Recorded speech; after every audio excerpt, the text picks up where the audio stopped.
Without further ado, let's do it. Let's get into your rankings. 2023 defensive tackle. And so the last time I was with you, we talked about edge. Yeah.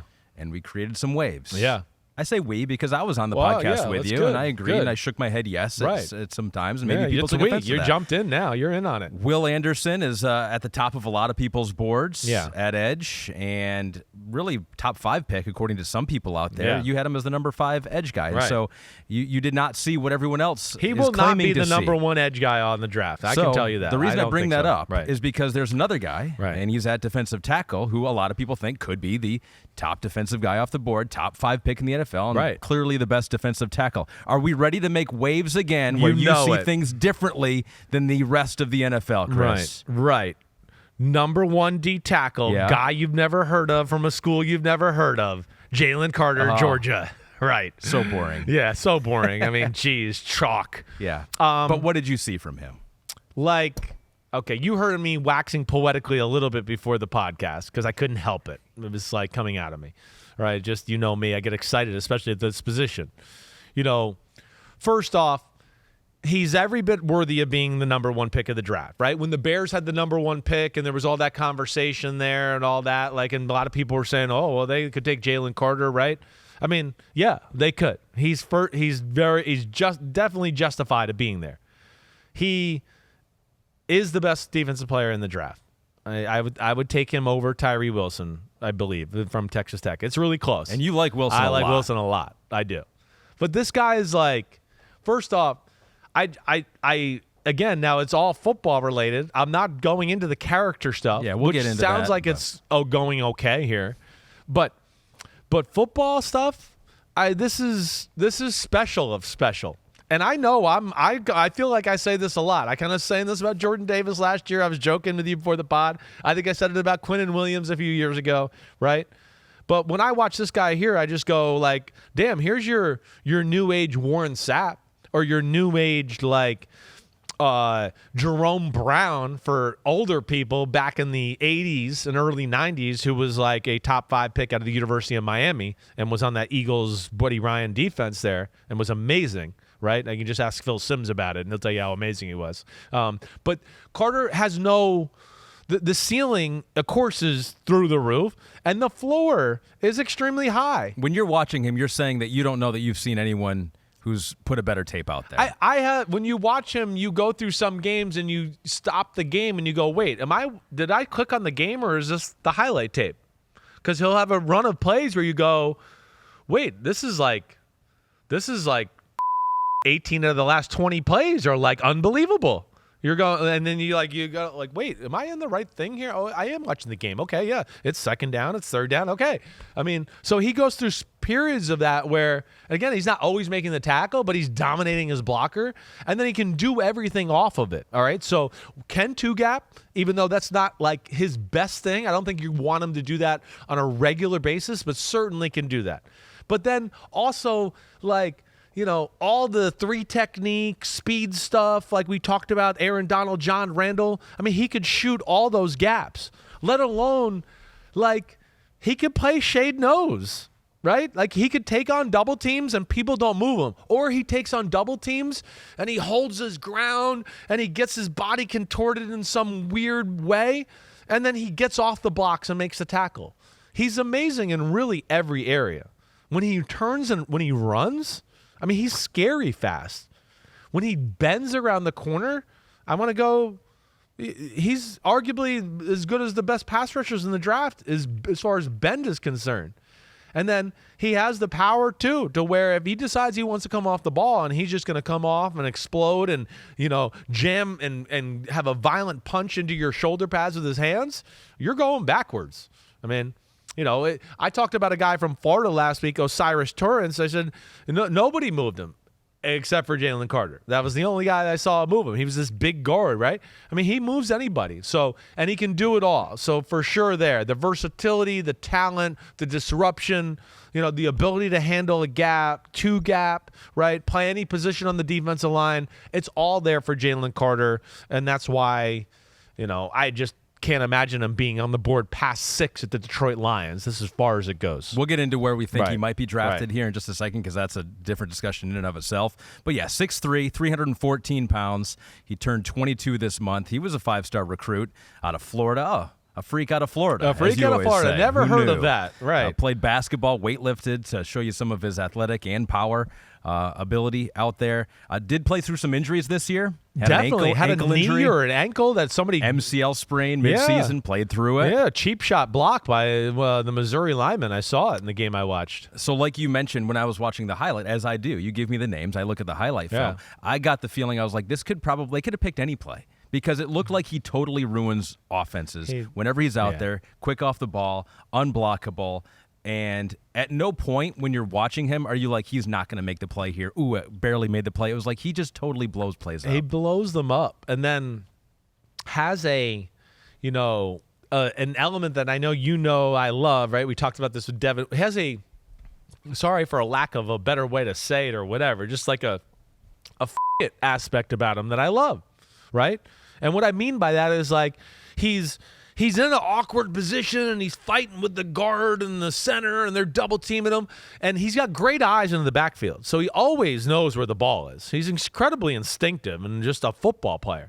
But it's not like, oh wait, I'm blocked and I'll kind of stick an arm out and maybe I can tackle the guy, right? Or I won't even stick the arm out because I don't want to get in front of that right there in this awkward position. He could be in like some weird position. He just throws his whole body out there and he makes a tackle, right? I mean, he has no regard for himself that way. And to me, that's what stars in the NFL have, right? I mean, he brings it that way. And then, body being in vulnerable positions like I talked about, that's where he's amazing. His contact balance. He has plays where I go, a pulling guard or somebody tries to cut his legs, or he's being blocked by somebody and then somebody crushes him in the side and you go, oh man, he's finally going to go down here and he's going to let up and he stays on his feet and like rebalances himself and makes a tackle. I mean, it's about as unbelievable as you can see for 314. For 314, an easy 314, right? That's what's amazing about it. He can move. He really can. You're not alone in liking him, obviously. As we mentioned, he's at the top of a lot of people's draft boards. Pro Football Focus says he is the best defensive tackle prospect since at least Quinnen Williams. Yeah, see, there you go. Even that might be selling him short. That's the way I feel, okay? I think I said at the time, I was like, Quinnen Williams is about as good as I ever saw coming out of college. This is better. This is unbelievable and really just about every category. So you go off film, obviously. You don't know anything else. You're not interviewing these prospects. No, as much as we'd like to bring them in here to NBC Sports, sit them down, every one of them, and do a 30-minute interview with them. They have not agreed to that. So there are issues with Jalen Carter, in case you're unfamiliar. Some off-the-field issues, charged with a misdemeanor of reckless driving and racing related to that January 15th accident that killed his teammate and a staffer there at Georgia. So he's got legal issues happening off the field. And also, on the field, he gained 9 pounds from the combine, couldn't finish his position drills as his pro day. We have some video of his pro day, and everyone who saw it and was there was like, well, that was disappointing to see. Yeah, well, they shouldn't have done it. I mean, it just wasn't the best. They shouldn't have done it. He was one of those guys, he didn't need to work out. I mean, nobody needs to work out with this guy. Like, to what your man Dan Campbell said again, I know we brought it up last week. Who the needs to see this guy work out? Well, you kidding me? He is the ultimate. Just turn on the film. Here we go. What was so underwhelming that people saw about his pro day? I think it more than anything was just the weight, and then people felt like his conditioning wasn't top notch. Yeah. Which he was going through a lot of stuff there, right? That's one where I don't, how much did he get to work out prior to that? That's one where, you'd like somebody to step in and go, you know what? I don't know if you're going to put your best foot forward here for yourself, so let's not go forward at all. You showed your stuff all season long, and just let that do the talking for you, and then just do your talking off the field to make sure people are comfortable with you as a human being. But again, even that the film is so good, it doesn't matter. It doesn't matter. There's when he decides he wants to rush the passer, his first step is the amount of ground it covers, how explosive it is. It's crazy. I think he runs 4.6 at 3 foot. I mean, that's what, when I was watching, because I do that with every player. I go, looks like he runs this type of speed, right? And then my last line I'll just say, because you kind of heard the most of it. I can go a little deeper if you wanted, but this is different than a lot of the top DTs that have come out. I don't know if any of them have had it all like this. I said top 5 pick should be number 1, better than Simmons or Quinnen Williams coming out. This is all-time great type of stuff. So that's the question. Yeah. How high will he go? Right. And Peter King in today's Football Morning in America, he's got a quote in there. It says, quote, an increasing number of people around the league think that Jalen Carter has done enough in his visits not to sink like a stone on draft night. It's becoming almost a cliche how many team officials think the Seahawks will take Carter with the 5th overall pick. I told you that a month ago, right? I mean, didn't I say that? I said Pete Carroll is going to take his shirt off and run to the podium if Jalen Carter's still there at number 5. Like, they're definitely taking him. And that's where I said he goes no farther than 6, Yeah, Lions would love to have a player. Right. Like. I mean, you can go 3, 5, or 6 for sure could use him in a big-time way. So I again, this is a can't miss right here. We're talking about and this guy right here. So let's get to it. The BetMGM first defensive player drafted, because the way you're talking about him, if someone likes him as much as you like him, he could go. Yeah, he could go. Even higher than we're talking Seattle here. So the numbers for BetMGM look like this, and this is a question from Brant Partial as well. Now that you have watched Jalen Carter fully, is he the slam dunk top defensive player off the board ahead of Tyree Wilson? So right now, according to the odds, it is Will Anderson, still the favorite to go as the first defensive player off the board, right. Wherever that is, 3, 4, 5. Right. And then after that, it's Tyree Wilson at plus 500, and then you got Jalen Carter, who I do think at times people thought he could be the top defensive player off the board, but had some of the off-the-field issues and the legal issues, and so that has dropped him down. So I guess just first comment on the odds here, and how high could Jalen Carter go? Yeah, I mean, listen, I think what you said there at the end was real. I mean, when we went to the Combine and he had none of these issues, people were talking about him as the number 1 pick. I think that's totally justified. He's that type of talent that he could be that type of guy. Where he goes, 3 to the Arizona, certainly. I mean, again, it's Jonathan Gannon. What did he just come from? Big asses and big D tackles in Philadelphia, right? Hargrave, Fletcher Cox, Jordan Davis. I would think that this guy, he'd go, damn, this guy will work in my defense too, right? So that's number 3.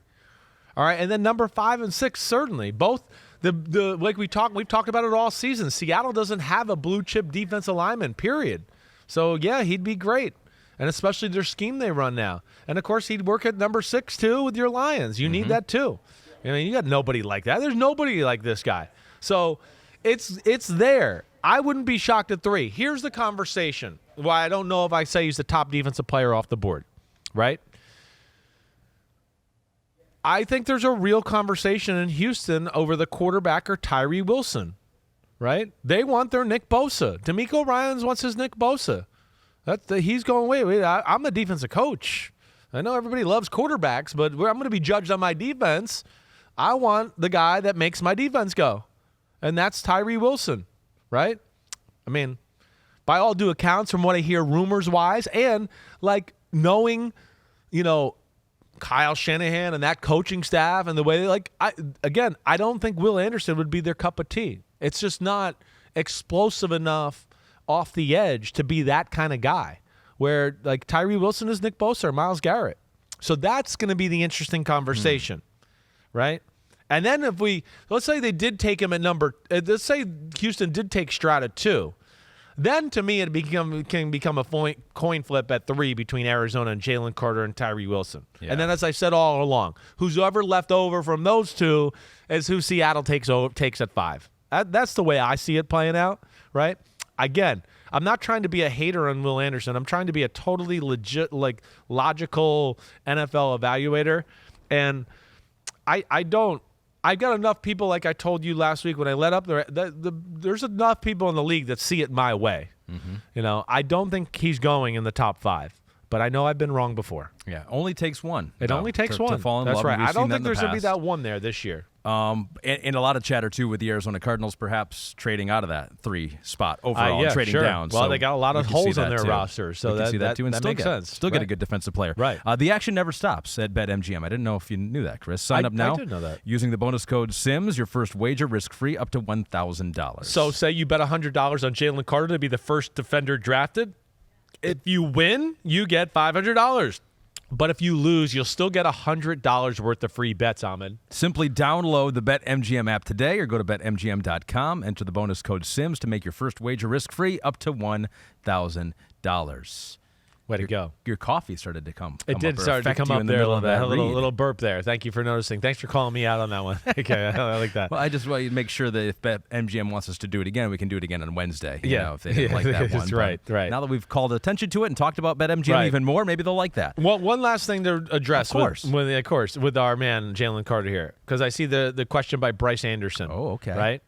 And I would like to address that because I do think that's the one maybe question on the guy. All right. I went by it because you say you watched the tape and you don't have many concerns, but maybe there are still people who do have these concerns. So Bryce Anderson asked you. I've heard people say that Jalen Carter takes plays off. What's your concern level? Yeah, it's not. So it's just, I know this is a question that's kind of out there right now. And yeah, there's some plays you could see that. But the NFL's different. They manage D linemen different. They don't ever just go like, play 35 plays in a row or 30, The best are playing 50%, 60%. Yes, exactly. So there will not be these extended periods of time where he's on the field like he is at college all the time, right? So that's where it'll change. They'll use him just to the right amount to where they feel like, okay, that game killed him, but we didn't have him out there killing him to where he was hurting our football team. Mm-hmm. This is a conversation that goes on with these type of guys almost always, because you're always going to find, he's pedal to the metal every play. And a lot of teams don't huddle or they stay at the line of scrimmage in college and they do all of that. You can end up sitting on the field for, 15 plays in a row. And by play 12 or 13 for a guy like this, yes, he's tired. Right? The NFL, they're going to find a way to sub you, get you in, get it out of the game, whatever it may be. It's different that way. A slam dunk #1 defensive tackle in the eyes of Chris Simms, one of the best he has ever scouted on tape. Jalen Carter, #1 in his own tier. Yo, thanks for watching, homies. It's the off season, but there's no off season for us here at Unbuttoned. Me, Ahmed Fareed, we're going to hit all the stories. So hit subscribe for us, okay? We got a ton coming up. My draft prospect rankings, my Simms top 40 quarterback countdown, and videos of me and NFL QBs playing catch and talking about their development and mechanics. Again, thanks for watching. Remember to subscribe. Peace out, homies. See you soon.